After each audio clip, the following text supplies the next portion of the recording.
মালদ্বীপ পৃথিবীর সবচেয়ে বিলাসবহুল ও স্বপ্নময় পর্যটন গন্তব্যগুলোর একটি। এখানে রয়েছে এমন এক রেস্টুরেন্ট যা বিশ্বের অন্য কোথাও নেই, একেবারে সমুদ্রের ভেতরেই নির্মিত।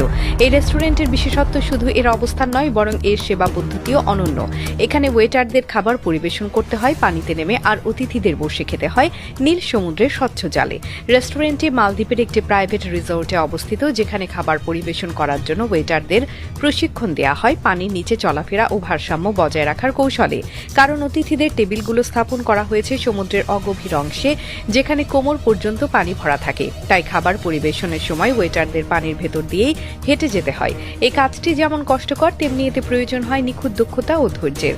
তাই আশ্চর্যের কিছু নেই যে এখানে একজন ওয়েটারের মাসিক বেতন লাখ টাকারও বেশি। এই রেস্টুরেন্টে আসা অতিথিদের জন্য অভিজ্ঞতাটি একেবারে ব্যতিক্রমধর্মী। তারা পানির ভেতরে পা ডুবিয়ে চারপাশে ছোট ছোট মাছ ও প্রবালের সৌন্দর্য উপভোগ করতে করতে খাবার খান। সূর্যের আলো পানির উপর প্রতিফলিত হয়ে এক মোহনীয় পরিবেশ তৈরি করে, যা রোমান্টিক ডিনার কিংবা বিশেষ আয়োজনের জন্য নিখুঁত স্থান। এখানকার প্রতিটি পদ পরিবেশন করা হয় স্থানীয় সামুদ্রিক উপকরণ দিয়ে, তাজা লবস্টার, টুনা, কাঁকড়া এবং মালদ্বীপের ঐতিহ্যবাহী মশলা দিয়ে প্রস্তুত নানা রকম সামুদ্রিক খাবার। এই ব্যতিক্রমী রেস্টুরেন্টের ধারণা আসে মালদ্বীপের ট্যুরিজম ইন্ডাস্ট্রির বিলাসবহুল ধারার সম্প্রসারণ থেকে। সমুদ্রকে কেন্দ্র করে পর্যটনের বাজারে প্রতিযোগিতা বাড়ায় রিসোর্ট মালিকরা চেয়েছিলেন এমন কিছু তৈরি করতে যা মানুষকে একবার হলেও আসতে বাধ্য করবে।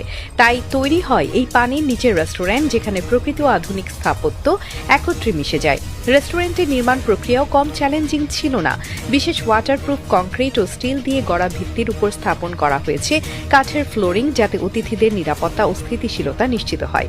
ঢেউয়ের চাপ ও জলের গতিবিধি মোকাবেলার জন্য এখানে উন্নত প্রযুক্তি ব্যবহার করা হয়েছে, যাতে পানির ভেতর বসেও মানুষ নিরাপদে খাবার উপভোগ করতে পারে।